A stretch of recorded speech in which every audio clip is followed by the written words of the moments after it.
Hey, this is Pastor Curry, pastor of the Zion Fair Baptist Church, Wilmington's most exciting church, the church that love ya and anything you can do about it. Today with Coffee with Curry, I'm excited.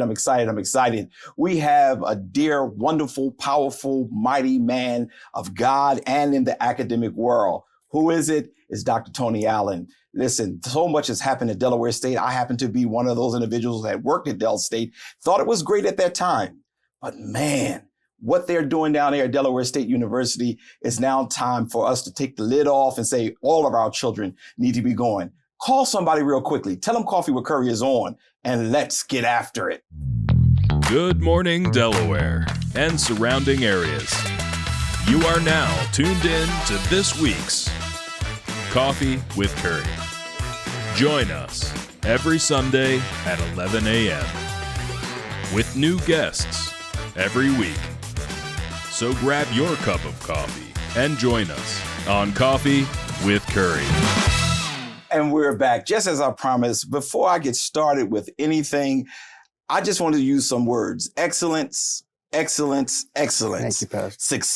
Success. Maybe small words, but the reality of it is, Dr. Allen, you have been a true hero for our community. And I don't care where I go, and I still travel around the country. I now use you as a person I know, which means you are really doing some phenomenal work at Delaware State University. So on behalf of all of us from the Wilmington and Newcastle County area, I want to start off this interview by saying thank you for all that you're doing for us. Oh, well, thank you, Pastor. It's an honor to be here, always. Yes. Now, I don't want to get started without talking about our First Lady and how life is going, because she's been, everywhere you go, she's right there with you and has been doing a very good job. How is she doing? She's doing great. Tara and I, as I think you know, were high school sweethearts. I took her to homecoming twice at William Penn High School. And life happened, and we reconnected 30 years later, been married for 2 years. And it's been a great joy to have her by my side in all things. We should probably go ahead and tell the truth. She had to drop you because you probably wasn't acting right. First of all, that is absolutely true. But I'm pretty persistent, so I got her. Well, I'm very grateful. And that's really unusual for a Kappa. So I'm kind of glad that you. Please don't tell her that. But Dr. Allen, let me first start off by saying we can go through so many different things that has happened at Delaware State. You came to Delaware State in 2017 as the provost. I did. And it was very unusual. And because I'm a person from the academic world, because you came from the business world into Delaware State as the provost, and many people, including myself, scratch their heads like, how does this fit? Yeah. To our amazement, a couple years later, in 2020, you became the president. It got even worse, and I'm being confused. But Dr. Allen, since 2020, who would have ever thought Delaware State will be sitting in the position that it's sitting in today? And the question that, the only other person I can compare you with would be, I think his name is Dr. Harvey from Hampton University. Yeah. And he was another miracle worker He was the dean of us. Yes, yeah, yes. Sure. Yeah. But tell me first, how have you gotten, I know the Lord, I know you very well, but how have you been able to get Delaware State to where it is in such a short time? I was focused on raising our heads, and I thought we were always a great institution, but generally had our heads down. You don't bother us, we won't bother you, kind of mentality.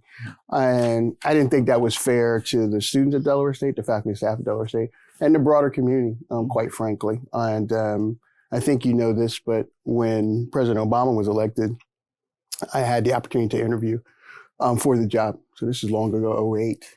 And I made it to the finals and was happy about that, and felt pretty good about myself, and got a call from the chair and said, Tony, we're going to scrap the search and start over. And that was humbling. It was quite humbling. But I befriended Harry Williams, who was the provost at the time. Yeah. And I thought when they picked Harry, he was a perfect man for the job. So I kept my head down. I think I was on the board at the University of Delaware for 8 years. I was teaching at Delaware and Springfield College and a couple of other places as I was working at Bank of America. And then in 2017, early, I asked Harry, we were at some dinner, do you think I'd ever have an opportunity to become a HBCU president, which had been a lifelong dream? He said, Tony, you will get to the finals of an interview. You're a non-traditional candidate, but they're not going to hire you. And I remember saying, man, are you going to write me a recommendation or not? And he said, yes, I will do that. And I got to the finals in a couple places and didn't make it. Went back to Harry and he said, look, you got to get in at the highest position possible and improve yourself. Yeah. And he said, I have a job opening for you. You have to earn it. But if you earn it, I think great things will happen. And it was the provost job. And, at that time, as you remember, I was doing a lot of K-12 public education reform, commissioned 2 studies that I think helped pave the way for where we are on public education in Delaware now. And when I got to the job at Delaware State, I said, Harry, in addition to the academic enterprise, I want to make sure that I have the communications operation too. So he gave me that as well. And I just started telling the Delaware State story, which I think a lot of people kept saying, oh, I didn't know that. Right. Yeah. Oh, aha. Oh. And the more I got into it, particularly at the provost job, which is actually my favorite job at Delaware State. Okay. I began to fall in love. Harry went on to Thurgood Marshall. I worked for Dr. Michoud for a couple of years, which was a good training ground for me as well. And by the time we got to 2020, I felt very ready to do what I think Delaware State deserved. And as you know, we had President Biden coming in at the time, and I had worked closely with him, knew his love for HBCUs, and decided that the real point is to make the case that Delaware State in particular, and HBCUs in general, are the best return on investment in higher education, which is a business term, but true, right? So 3% of all colleges and universities still producing 325,000 Black graduates every year, disproportionately representing all major fields of interest with respect to people of color. So beginning to tell that story as a collective, not just Delaware State, I think helped us tremendously. And then COVID hit, and I said, there's not a better time for us to do more because we were at all the college universities at such a nadir. So Wesley College came along. Yeah. And I remember you announced it on our show. Yeah, that's right. That's right. And that was, I would say, if there's a defining moment, that was a defining moment. So I watched him. We all watched him shop themselves to be bought by somebody. Talked to everybody but us for 2 years. And that was my first call. And I said to the president then, we want to at-bat. Got some help from some folks. And 2 years later, we were the first HBCU to acquire another college. And I said, the acquisition was great. 600 students, 20 buildings, 50 acres of land, appraised at $31 million or so. We got it for free. But the moment really was, we can do big things. And I was telling as much myself that as I was telling my team that. And I think from that moment, we began to really turn a corner relative to elevating our profile. Yeah. Now, is it still labeled as Wesley College, or is it now just strictly Delaware State University? It's strictly Delaware State, but we moved our College of Health and Behavioral Sciences there, and we named it the Wesley College of Health and Behavioral Sciences, just to honor their legacy and tradition. It was interesting because, they were 147 years old, and they had been a predominantly white institution, but by the time they were shopping themselves, they were a minority-serving institution. So those students looked like our students. Absolutely. And if you know Wesley, as I know you do, on one side of the campus, very well-heeled part of the Dover community. On the other side of the campus, one of the poorest communities in Delaware. That's right. So we said, those people on that poor side, they look like us. Their families come from us. We want them to have something really proud to think about. And one of my greatest moments every year is the homecoming parade, because we march the homecoming parade through that community and then have a big fest for them. So I'm really excited about what's happening there. Yeah, I remember before I get into all these exciting highlights, there was a dark moment when there was some violence that was going on. And I sent you a text message personally telling you I'm praying for you because I know the enemy attacks when great things are about to happen or if they are happening. And how have you been able to recover from that? Well, there have been a couple of dark moments. We had some issues with respect to sexual assault on campus. I spent... I'll never forget, I spent 8 hours in a town hall with my students, talking about that issue. It's very difficult for the entire university community. As you know, we had an unfortunate killing of a non-student who was just visiting a friend on campus and was killed by some folks who weren't associated with the Delaware State as well. So there have been a couple of those tough moments. I've always said, to your point, that there are moments when the enemy does come, and you got to be prepared for that. And the way you prepare for that is be very transparent, understand what's happening well, what didn't happen so well, and then try to take some actions to really fix it. And I, every weekend, to be clear, every weekend, my wife and I check the phones constantly, make sure everything's happening in the right way at Delaware State, just to make sure our students are safe. But we also feel like when things happen, we know how to respond because we're not going to try to cover anything up. Absolutely. And we're going to try to put the right things in place to keep the campus safe. You have been a great example. And I heard you say earlier how Harry had shared with you that you'll make the final, but you won't get the presidency because of, in HBCUs, they tend to believe that you have to have been an academic person your whole life doing a lot of research. But you've really proven that while you are credentialed, that's no question in that area, and it was your life experience as well as your commitment. This is my opinion. Your commitment to humanity, I believe, is what's really given the extra push to your presidency. I'm not discounting your academics because you have it, but it's your life experience, in my opinion, and as well as your ability to be able not to cover up. You've seen some things that where people may have done some things that they should not have done. And I think it's really helping you with some of your selections, because I've even noticed the people that you have surrounding you are very strong and powerful people as well. Well, I would tell you, Pastor, Jim Gilliam, who we both knew, he was my best friend. He passed away, as you know, at 95. And I got to spend 20 years with him. So I started really spending time with him when he was 75. And he always said, don't miss the moment. And at first when he said it, I wasn't quite sure what he was referring to. But one time we sat down and he said, look, the moment is never about you. It's about your ability to serve folks in a thoughtful way. And I always say, because people say, Tony, you sound humble. I have a big ego. But my ego is directed at how many people I can touch, how many leaders I can bring forward, and also put them in positions to go on to do big things. And then how much I can take care of the place that I've called home since I was 3. So all these things coupled together in honor of folks like Jim Gilliam and my mother who passed away 3 years ago. I keep that in mind as I come to work every day. Excellent, excellent. Now, there have been some eye-openers with your grant getting. I mean, the institution. The Quantum Sensing Center. When I first heard that, I'm like, what is that? But you all got $7.5 million to open it. So could you help me out to understand what's that all about? Well, our research portfolio is pretty strong. So when we started in 2017, we had about a $17 million research portfolio. Well, it's about $30 million right now. And a lot of that is because we're much more interdisciplinary than we were before. So we don't just let the STEM school do all of the research work. When we can connect STEM with ag, with health and behavioral sciences, that's when you really get strong momentum. And our Quantum Sensing Center is an opportunity for us to be best in class, work with the likes of major federal government folks to really solve some of the world's most pressing problems. And usually they look for an HBCU, to be honest, at least one. And you know this, historically, you're usually the sub to a big school, right?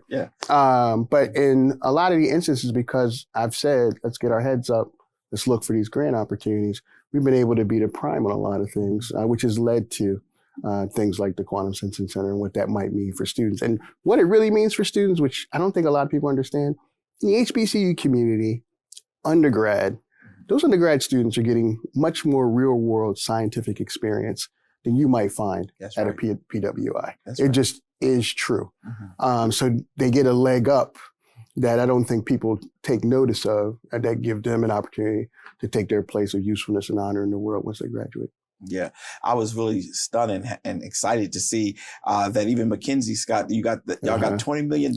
We were stunned. Well, I was going. That's one of the reasons why I was going to ask you, how did you all feel when that came through? Like you all got this grant. She's a strong giver, but it was funny. I will tell you the story. There was a weird email that came to me that I did not respond to for probably 2 weeks because it looked like spam. Okay. And they said they wanted to talk to us. Finally, that person called and said that there's a giver that wants to give you a significant amount of money. And I said, well, who is it? And they wouldn't tell me. And then we scheduled another meeting. The next meeting, they told us it was McKinsey Scott. It was $20 million. I said, what, is it restricted? He said, no, it's not a restricted grant. You can do whatever you want with it. You have one responsibility. I said, what was that? Every year, give us a progress letter, no more than 2 pages for 3 years. And that's it. And I said, okay.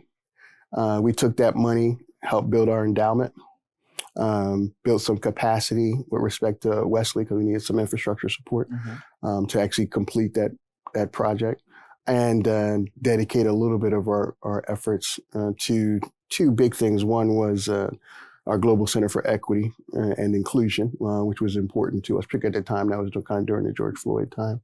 And 2, making sure that our students had the right resources, particularly during COVID, to get to the finish line. No. And it's been amazing. I mean, I think about, of that 20 million, 12.5 million is still in our endowment and reserves. So we're using it to grow the university significantly. And she has a team. I've learned since she has a team that was looking at the entire HBCU community and was picking those HBCUs she thought could really gain momentum. So we're hoping that happens again. But it does say something about how we were trending and how people were looking at us from the outside. Yeah, and for those of you who are watching us, it's really important that you understand that one of the hard pieces for going to a university or to a college is the research that young people are exposed to. And some of these grants that I'm talking about, the reason why is that Delaware State have not received the recognition in years past, but definitely they're starting to receive it now, that you all are credible. And I say you all, I usually say us, because I feel I'm a part of the DSU community. For sure. We very credible. I remember when they first got the airplane, what's that? The aviation program. The aviation program, that became huge. Okay, something great. We're now entering into areas that is not traditional for HBCUs. Let me tell you this, Pat. It's so funny. One of my dear colleagues, who's still with us, said that she had been at Del State for 10 years and did not know there was an aviation program for 7 of those years. Wow. So think about hidden gem and trying to be more communicative and getting our heads up. That's the whole issue. So I got to the university, and I remember the director of the aviation program said, Dr. Allen, we're flying on planes from the 1970s. If we don't buy new planes, they're going to shut us down soon. And I said, okay. Dr. Michaud and I talked, and we said we had to get some money for the state. And we got $3.5 million to buy a whole brand new fleet of planes. Here's what's interesting about that. Even flying on planes from the 70s, we were still producing more pilots of color than any other place in the country, even doing that. And now, we've gone from a fleet of about 10 to just over 26. Wow. We have their support of very big airline companies, including United Airlines. Bret Hart was the president of United was just with us a couple of weeks ago. And the way that our program is growing, we're bursting at the seams. And it's not just aviation in terms of pilot studies, it's aviation and aviation management, because airline business is big business. So you don't have to be flying a plane to be making 6 figures. So being able to have that program really as a staple of who we are, I think has been really important to us. So, and still, there are still people that say, when I'm talking about the aviation program, say, oh, I didn't know that. Wow. And it's significant. Wow. So. And that's one of the reasons why I'm glad that you take time, as I shared with someone this today, you still take time for us little people to be able to show our community that some great stuff is going on. Well, let me tell you this in all candor. Easy Unfair Pastor Curry, aren't little. Oh. And I mean that. I don't think enough of institutions like ours, and I would say institutions like ours, colleges and universities, whether you're HBCU or not, are really taking the time to spend time with the community they serve around them. Give you a great example. We have an Inspire Scholarship. That Inspire Scholarship is simple. You get a 2.75, you're a graduating high school senior, the state will pay full tuition for 4 years for you to attend Delaware State University. People need to know that. Guidance counselors need to know that. Churches need to know that. Big time preachers need to know that. So they can speak it from the pulpit. But if we're not spending time with you all, it almost sounds like whispers down the lane as opposed to being declarative. So you're obviously a friend of mine, but I don't miss the opportunity to really extend myself to the community and I call home. I think it's very important. Yeah. We have, I did a count. We had 13 of our young people who are at Delaware State right now. Oh, that's fantastic. And it's really interesting because even Coach Waterman, who's the men's basketball coach, his niece is a part of our congregation and she's part of our dance program and she's there too. When you all came in February, you just changed the whole atmosphere of Delaware State University. And I was shocked to see 4 of our young people out of that one visit with you and the choir decided, I'm going to Del State. And they had offers other places. I'm sure. But they decided because they didn't know about the funding. They didn't know about some of the programs that are going on. And they're doing very well. And we track our young people because it's important to me that a part of my legacy is not just that I built buildings, but that I built people. And these young people who are now going on to college and doing various things, to have that many of our young people currently matriculating at Delaware State, I don't think we've had that in the past. Well, I always say Delaware State is, my wife and I kid about this, is half black school, half black church.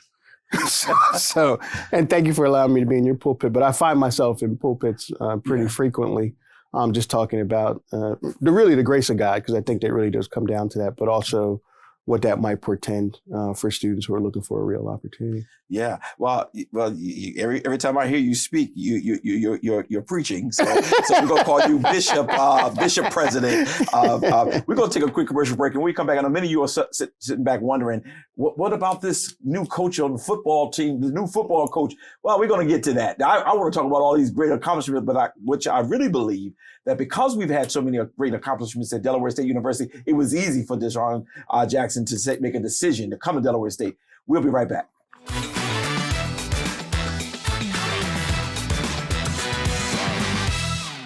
Join us live for our weekly worship.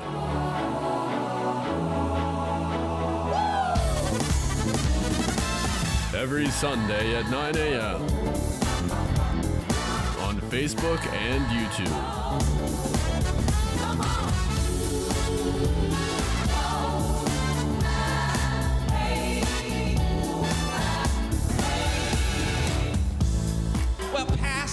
I'm doing the best I can, but I still gotta have a little Chardonnay, and I still gotta have a little this, and I gotta still sneak around. The devil is a liar. That's an excuse. Wilmington's most exciting church.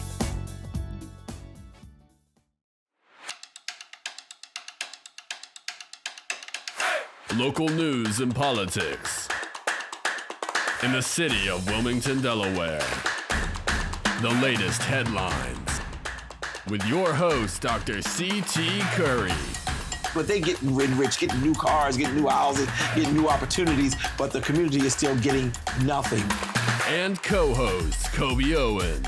And from that time, we have slowly seen our democracy become under attack. Weekly episodes. Sundays at 5 p.m. The Source. This land is your land. This land is my land. This land we love belongs to all of us. Yet, not everyone is treated equally. Right now, millions of Americans are fighting for the things promised to all by the Constitution: freedom, justice, equality. the ACLU is leading the fight to protect our civil liberties. Together, we can protect and advance our rights nationwide, because we the people means all of us. This land was made for you and me. Learn how the ACLU is defending the right to vote, free speech, and other civil liberties at myaclu.org.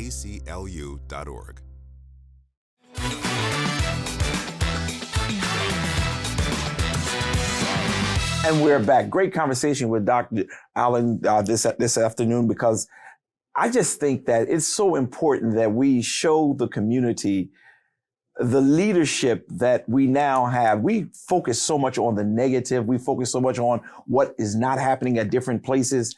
Delaware State right now has got it going on. I think Montel is the one who said, "This is how we do it." I think that's your theme song. You're just really doing some great things. There's a lot of expansion going on at Delaware State University, and I want the people to hear a little bit about that. So could you just help me, whatever you want to talk about. It's so much; it would take another 3 hours. But let's talk a little bit about some of the expansions that are going on. We expanded our footprint by 40% in the last 5 years.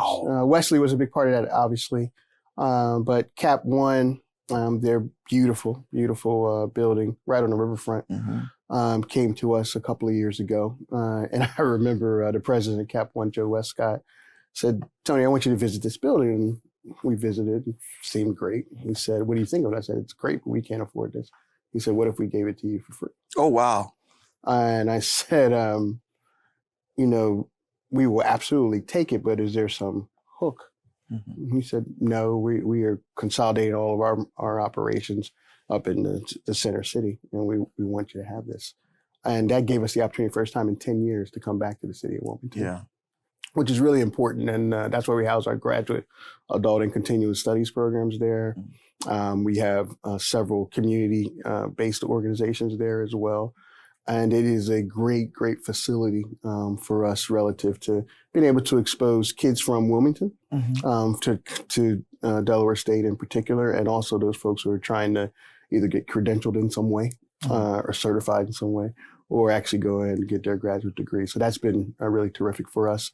And then I would say we just opened a wellness center with the Milford Wellness Village in Sussex through the College of Health and Behavioral Sciences. So that's really our first foray into Sussex County. So I can say definitively now we're a statewide university, which is been very important to me.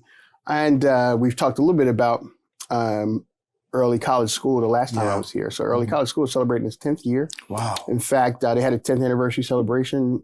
We changed the name to the Harry and Robin Williams Early College School, because that was their vision. And it's from 7th to 12th grade. There are 600 students there. Those students can earn up to 60 college credits free before they're ever admitted into any university. And about 53% of them actually come to Delaware State. And then when you couple that with the Inspire Scholarship, so let's say you got 60 college credits, that makes you first semester junior, second semester sophomore. You got 2 more years to go. You already got those college credits free. You're on the Inspire Scholarship. You're going to get 2 more years free, potentially 4 more years.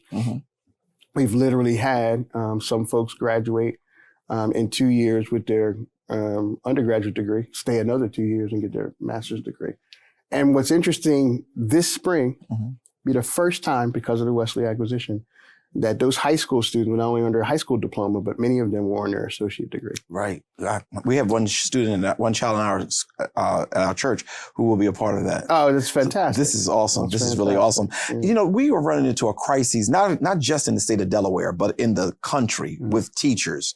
One of the things I've noticed a trend with most, whether it be HBCUs, but a lot of in the HBCUs, they're getting rid of their education programs. Do you have any thoughts on whether or not where Del State is, or will Del State re-engage in that area? As you know, we started out as a teacher's college. Yes. So that is antithetical to who we are. What I would say, though, is not only are we doubling down on our education efforts, we have a Black Male Teacher Initiative. There as well. A guy named Darren Rainey runs it and is doing a phenomenal job encouraging more Black male teachers to get involved. In fact, one of our scholarships is called the Dr. Terrence Newton Scholarship for Brother Newton, who passed away a couple years ago, unfortunately. And we are gathering folks at the undergraduate level, but also trying to go deeper in the pipeline to say, hey, look, if you want to teach, this opportunity is real, and we can get you prepared in a thoughtful way so you can come out right away, certified and the like. And coupled with that, Shelley Rouser runs our our education department, is our early childhood innovation center. You talk about growth. We're building an early childhood innovation center right on campus. It'll be the first time we build a building in 10 years. The overall project is $30 million. I think the building's about $12 million. And then right on the south end of campus, we're building a new science and technology center that's sponsored by the USDA and Agilent Technologies. Talked about some of our big donors. Agilent Technologies in 2.5 years has given the university $8 million. Wow. And they have 40 scholars on campus. So they pay tuition, room, and board for them to get across the finish line. So to your point about raising the profile and gaining some attention, I think that's what we're attempting to do. Yeah. And it's interesting. You just shared something I did not know. I thought Del State's program was going away as well, because even my alma mater's program, education program, went away. But you talked about even there being some initiatives for males, Black males. This is really needs to be, I guess, more advertised, because it's shocking me to hear you say this. I asked the question because I was really hoping that you would say we were going to be looking into it, but to see that there's a program already thriving, that's really phenomenal. And for those of you who are watching, education is the way. We really need to spend some time, even if you want to be an engineer and you take some educational courses so that you can come out and teach in whatever areas you want to do. There's so many avenues. That was my route. I graduated from undergrad with an elementary education degree, and it has helped me in a lot of other areas of my life. So I thought that would be great. But to hear that, I'm gonna look into that a little bit more. And I would tell you, this, we've lost some big time mentors. I think about Maurice Pritchett and Teddy Blunt and all those guys. Yes. And in my own experience, the people who changed my life happen to be Black male who were teaching in schools. Dr. Fleming, Bazell, Maurice Pritchett. So I think that's part of the secret sauce of how we continue to keep our community strong. If we can get a cohort of men who are dedicated to this in a real way. Wow, that's awesome. I want to shift a little bit. You have been on the national stage a whole lot, and people are just singing the praises. What you've been able to do with the college presidents serving on that board has been phenomenal. Now, I'm sure our new president is not going to approach you. I don't mean to laugh. That's inappropriate. But what are your plans? Well, first, if you want to share any of the successes that were happening, because people don't always understand the role you really played in a lot of these HBCUs getting some big money. So the White House Initiative on Historically Black College Universities started under President Potter, God rest his soul. And it was started in 1978 at a very critical time for HBCUs, in dire straits, I might add. And the President's Board of Advisors was started in collaboration with it, and has been reissued by executive order under every president since, including President Trump.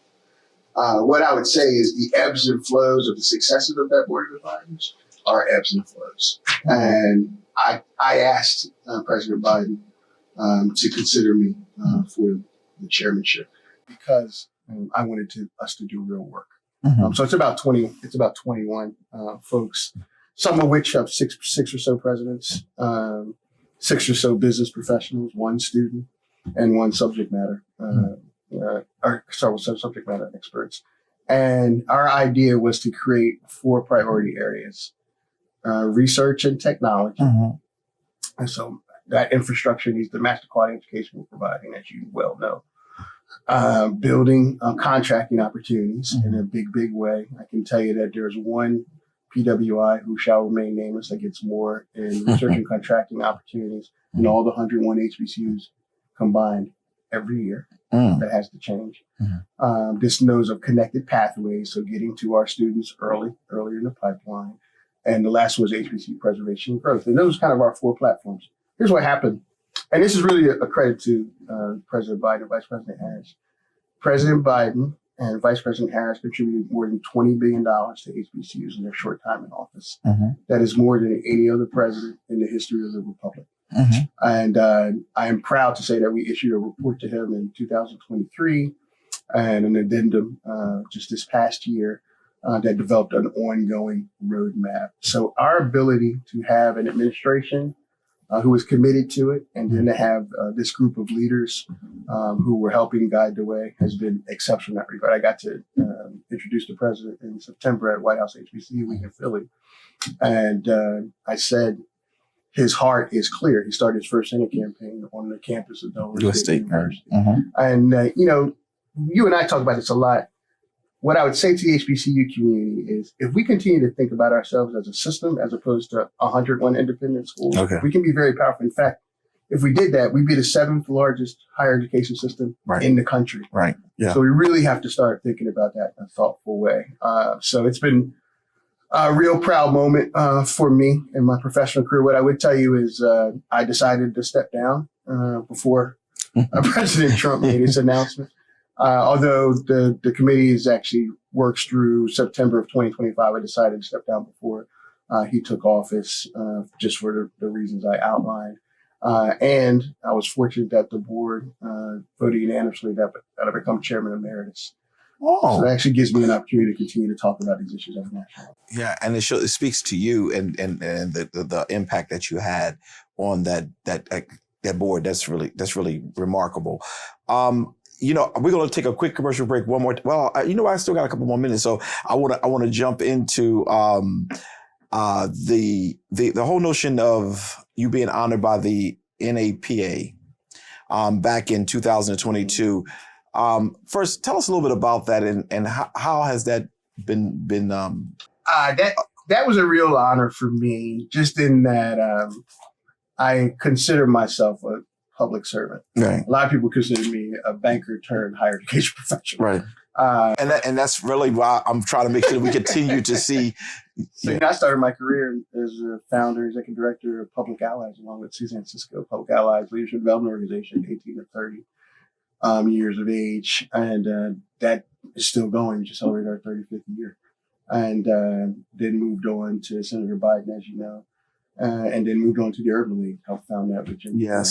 So my heart has always been in public service. And even while I was at the bank, I was still doing those kinds of things. So to be recognized for two things from NAPA, scholarship and public service, is an honor of a lifetime. And I will tell you this, it goes a lot to my professors who really shaped me. I think about Dan Rich and Jim Newton, Joe Pica. The list goes on and on.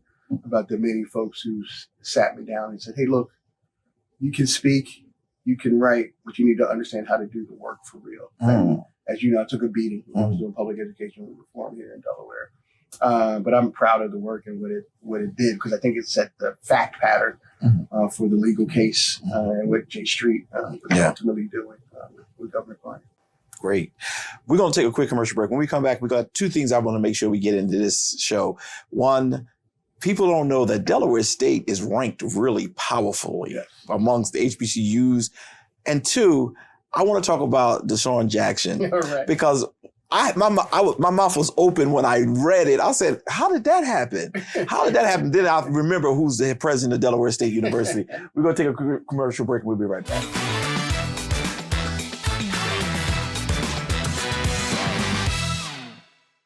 Life can throw a lot at us, but what helps us through it is knowing we have a place where we feel loved, grounded, and safe. A place where we belong. A place called home. But for thousands of youth living on the streets, there's no such thing as home. Out here, it's a predatory world that can destroy lives forever. At Covenant House, we care for homeless and at-risk youth, working in communities just like yours, 24 hours a day, 7 days a week. Here, these kids will get a shower, clean clothes, nourishing meals, and a safe place to sleep. Our caring staff teach life skills, offer stability, and encourage kids to believe in themselves so they stay off the streets for good. We're committed to giving lost, scared, and hurting children a place to go, a place to call home. To help or get help, go to safeplacetosleep.org.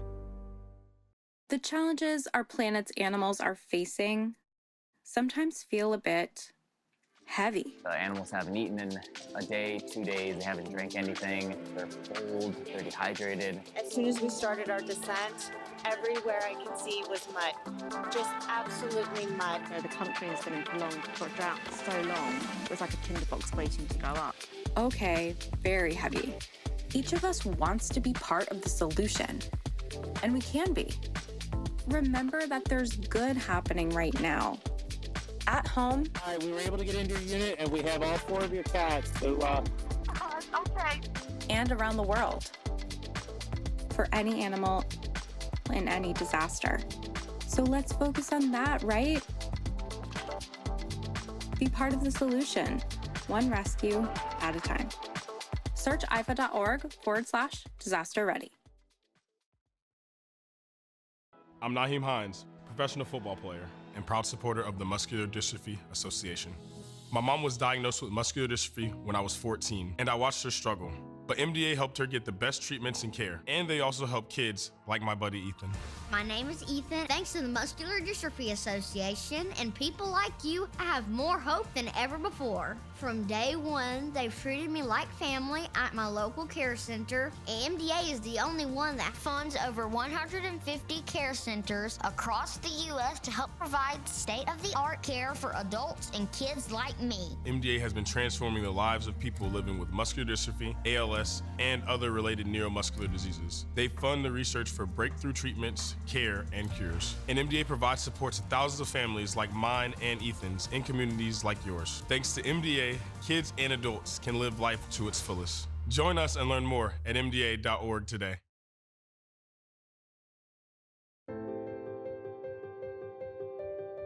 As a mom, I want my kids' lives to be filled with joy and possibility. And I want that for every kid. That's why I support No Kid Hungry. They work in schools and communities to make sure every kid gets the healthy meals they need. Please join me in supporting No Kid Hungry for all kids.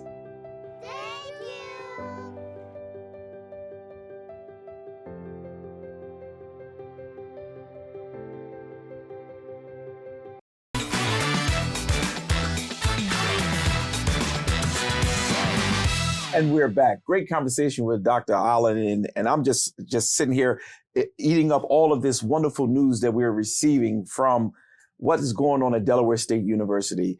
All too often, we spend a lot of times talking about, things that are the trivial.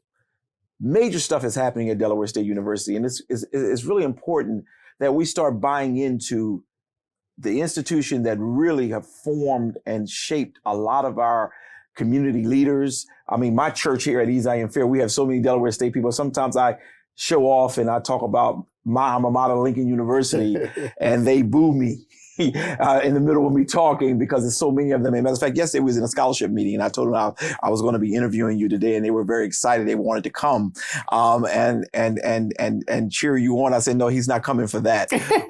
but they really spend. I mean, we have a nice congregation who really believe in education. We are so proud of Delaware State, where it has come. It has always been a good institution, but I like the way you couched it. They kept their head down, just did what they needed to do and survived. Y'all kicking right now. It's live. It's energetic, and it's an example. I read in 2016, right before you came on the scene, Delaware State was ranked 21st, the number 21st, right, amongst the overall HBCUs. Yeah. It's 101 of them. That's not horrible, but who would have ever thought that in the year of 2024, you're ranked at 9? This is why I'm excited. How are you feeling? What are you thinking now? I do pay attention to the rankings. I don't pay attention to all the indicators in the rankings. Okay. The one, though, that really moves me is social and economic mobility, which is to say, can you take a student from a low resource community and graduate and matriculate them at the same rate that you could do the same for your general population? We are in the top 2% in the country in that. Wow. HBCUs are not. And then with respect to HBCUs, I have aspirant schools. So, there are 47 public HBCUs, and the rest are private. As you said, this past year we were ranked number 9 overall, but number 3 among the publics, right behind FAMU and North Carolina A&T. Yeah. And quite frankly, A&T is one of my aspirant schools. I like what they do. I like how they do it.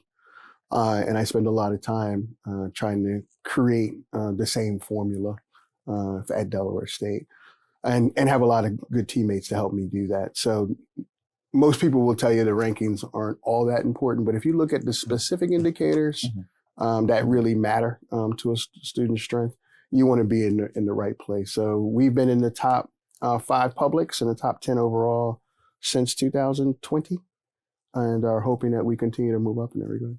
And you're able to do that. And I'm saying this because I want everybody to catch this. You're able to give the quality education, bring the rankings to a place where it is highly respected. During COVID, there was a $25 million budget crisis. And in that year, y'all were able to raise $40 million. Help me translate that in regular English, because $25 million budget crisis, but ended up being able to raise $40 million, which continued to have the services and the things that you needed to keep providing for our young people. So take you back, we sent most of our students home during COVID, except for 200. Think of those 200 are otherwise homeless, literally, without Del State. And I knew that they were kind of a proxy for a lot of the students that actually went home that were in very precarious positions. So the idea to get them back quickly was paramount in my mind. And we got the opportunity to talk with a place called Testing for America. Neil Hochstein, local doctor here, and Joan Coker were involved. And they said this organization wanted to bring schools like ours back to standing as quickly as possible. I said, who else have you worked with? They said, nobody. I said, why you want to work with us? They said, because we think this is the right kind of school that needs to have its students back. I said, what will you provide for us? They said, we will provide testing, COVID testing protocols for your faculty, staff, and students throughout COVID for free. Wow. And I said, let's try it. And we tested 3 times a week, faculty, staff, and students for almost 2 years, kept a 0.005 positivity rate. If we sent our students home in March, we brought them all back in July for the summer and then all for September. And used that, quite frankly, as a tool to say we can do big things. This is while we were acquiring Wesley. So it really gave us an opportunity to put together a really thoughtful narrative around why HBCUs are important, how Delaware State is doing this on a national scale, and what that might mean for why you might want to invest in the university. And it's paid off, because I always said during COVID, one pandemic exposed another, right? So you saw the actual COVID-19, but then you saw all of this political unrest, the murder of George Floyd, Breonna Taylor, all those kind of things. And I got the opportunity to talk to C-suite executives a lot during that time. And I said, look, if you're really truthful and honest about developing a deeper talent pipeline, the first place you should be talking to is an HBCU. And if you're in this region, the first place you should be talking to is Delaware State. And a lot of them paid attention. Yeah. You don't have a problem with asking, do you? I don't. I'm listening to them. Like, he doesn't have a problem. Some people are very shy and say, no, we'll just let it be. But you really don't have a problem with asking. And I always don't think it's about, and I tell some of my C-suite friends this, it's not always about your philanthropic investment. You're not necessarily doing us a favor. Okay. I always say we can help you as much as you can help us. Yes. And if you're taking our students, we are helping you, because you know this. If you go to HBCU and you go to PWI and you're a Black student, 9 times out of 10, research suggests that HBCU students are going to be more resilient. It's going to be more entrepreneurial. Will be more confident. And we'll have a better growth trajectory. That's just facts. Right. So you want to spend time with the places that are developing grit and resilience in a thoughtful way, and we should get paid for that. Wow, excellent. Well, the moment that everybody's been waiting for in this interview, even though everything that you've shared, I'm just so excited about it. I'm looking forward. Delaware State has a future that is yet unfolding. Indeed. How in the world, I don't have the best language to be able to ask the question, did Deshaun Jackson land on the campus of Delaware State University? Well, it's a long story, but I'm going to tell you this. So Tony Tucker, our new athletic director, was one of the greatest basketball players in Delaware in the 1980s, by far. In fact, when he was in high school, he had a Tony Tucker basketball camp as a high school student. I went to that camp. Tony's a frat brother of mine. We're not going to talk about that. Okay. So a couple of years ago, he was in Ohio. He was the head of school somewhere in central Ohio. And we were talking, and he said he wanted to come aboard. And we had a great interview, and I brought him aboard in student affairs. About 6 months later, we moved him over and put the athletics portfolio under him. And he really started thinking about how we could return the prominence of really the core programs, football and basketball, back to Del State's height. Because a lot of what Delaware State alum are most proud about are the athletic programs, particularly football and basketball. And basketball, I must say that I feel like Stan Waterman is one of the best hires I've ever made at Delaware State by far. And I don't mean basketball, I mean a university leader for sure. But we had an abysmal football season. We needed to make a change in the coach. We did. And Tony and his team put together a really solid pool of candidates that included HBCU coaches, included some FBS coaches, and included 2 NFL players. And when I met Deshaun, which was 3 days before Christmas, I had just come back from Mexico. My goddaughter just got married. He came in and he had his now assistant head coach with him, who had been a mentor of his since he was 9. Wow. And he couldn't have been more humble, couldn't have been more thoughtful about why he wanted to come to Delaware State. And what really inspired me was how he said to us, this could be a mutual partnership. So again, it wasn't, I'm bringing all this attention to you. It's like we're going to grow together. And he, as you know, he's just 2 years out of the NFL. And he has been true to his word ever since. This is a great young man with a lot of good people around him.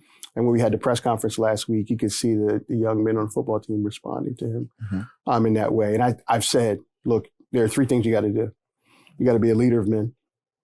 You got to know your X's and O's. You got to help us build resources at Delaware State. And on all 3 fronts, he's already showed what he can do, particularly on the resource development front. So, we're trying to build a $25 million indoor athletic facility. We want to make some changes to the stadium as well. And I think he's going to be a big piece of that, not just for football, but for all the athletic community. Wow. Delaware State is just blowing up, doing very well. Tony, I don't mean to say Tony, but Dr. Al, you've been at Delaware State for 5 years. 7 overall, 2 as provost. Okay, I'm talking about leading. Because as provost, you were leading too. But let's just say 7 years. You did so much. What is there left to do? Oh, that's a good question. A ton. 2030, we want to be a 10,000 person campus. We're now. And you've already broke the record of what it was. Because I remember when I was there, it was 4,200 students, and it was 65 in 22. So I don't know what it is now. We are treading in the right way in that regard. As I told you, we have 2 buildings coming up online for the first time in 10 years. I want to build that new indoor training facility. I also think that we have an opportunity to build some mixed use residence on top, commercial on bottom, opportunities for Del State that I think can grow revenue for us as well. I do think that the student profile will continue to build internationally. Right now, we're in about 23 different countries. Wonderful. But we want to spend a little bit more time in the Caribbean, which is more adjacent to us, and try to do some things in Africa as well. There are a lot more things on the horizon from my perspective that Del State can do and can show itself to be my vision, the most substantively diverse, contemporary, unapologetic HBCU in the country. And the last thing I'd say about that is it's not about me. It really is. It really is about the people at Delaware State who not only love it, but want to see us grow together. So I just happen to be the chief cheerleader and have a lot of good talent. And while you certainly have given your modest opinion that it's not about you. I agree, but it is, because you have allowed yourself to be used by God in a time such as this. My favorite verse, 1 Corinthians 15:10, but by the grace of God, I am what I am. Mm-hmm. Last time we were on the show, I talked about my dad, who I did not know very well. He's passed away in October. And I had a lot of feelings about it, but I felt this way at the funeral. Grateful that he allowed me to meet the woman that I adore more than anything in the world, my mother, and then got out of the way. And I want to be the kind of husband and father and leader that hangs tight, and can do that for people who need me, as God would have it happen. Yeah. Well, Dr. Allen, I am most grateful that you came to spend some time with me on the Coffee with Curry show. There are people who will see this and say, you know what, I didn't know, but now I do know. As I always end when I talk with you, I just feel bad at the University of Delaware that accused was acting up so bad that you didn't get a chance to get on that real line, so you had to go that other route. But we proud of you. And matter of fact, my father's a Kappa too, so I guess I tend to let y'all do what y'all do. But I gotta talk to him. What happened? I gotta talk to him. What happened is I saw the light. I corrected the family. I corrected the family curse. You broke the curse? Yes, I did. But it was such a joy having you and a lot of friends and people who I come in contact with. It's good to know a Tony Allen. When I was in some dark moments as it relates to running the school at Moyer and things of nature, just to have your wisdom. And people don't know, my relationship didn't start when you became the president of Delaware State University. But just to have the wisdom to saying, Curry, back up, that's not something you need to be dealing with. That mattered, and I'm always going to remember that. So thank you so very much, Dr. Allen, for being with me today. And I hope in the future, because if you keep blowing up like this, I don't know if I'm going to be able to call your phone. I told you my wife loves this church. You know, we might be closer than you think. Well, I love your wife too, and we love her here. And whatever y'all can stop in, y'all always have an open, welcome engagement. I'm not giving you a welcome invitation to be able to come to these. I'll see you Saturday to honor a great man. We're both friends of ours. Absolutely. Good. Thank you so very much, Dr. Allen. All right. We'll be right back.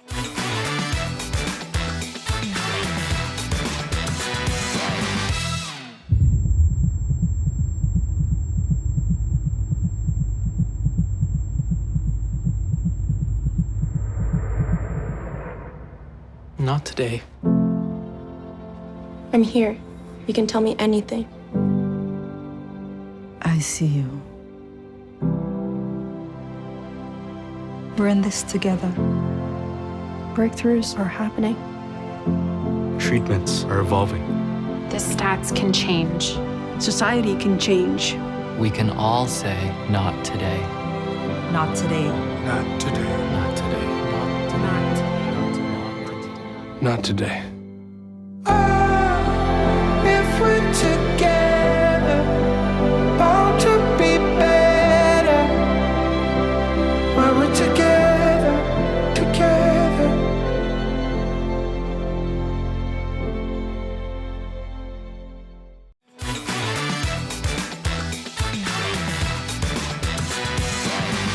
And we're back. What a great show today. I'm so excited. I'm excited. Whenever Dr. Allen is around, I'm motivated. I'm inspired. Many people have asked me in privacy, how have I been able to do some of the things that I'm able to do? The latter part of my pastoralship, I really watched carefully because I was shocked. I was shocked that HBCU found a person from the business side of the house to really come in and do some things. And just to see some of the things that he's doing is showing me that you can be holistic. It's showing me that HBCUs are really worth every dime that we invest in them. So I pray that you will take some time, go on the website of Delaware State University, look at some of the great and amazing things that they have going on. Look at some of the leadership and the people that are now employed at Delaware State University. I mean, we can go from the academic side to the student affairs side to the athletic side. It doesn't matter which side you go on. He have attracted some of the best talent that Delaware State has ever seen. He won't tell you that. I'm telling you that. I work there. And when I go on the campus now to basketball games or to go to different events, I am just mesmerized. I'm shocked. I'm in awe over what God is doing through the manservant. I pray that you would do that. And if you have any young people who want to be a part of the Delaware State family, again, go to that website and try your best to just learn as much as you can. Till the next time we get together, may the Lord God bless you real good. Thank you for watching this episode of Coffee with Curry. Tune in next week, Sunday at 11 a.m.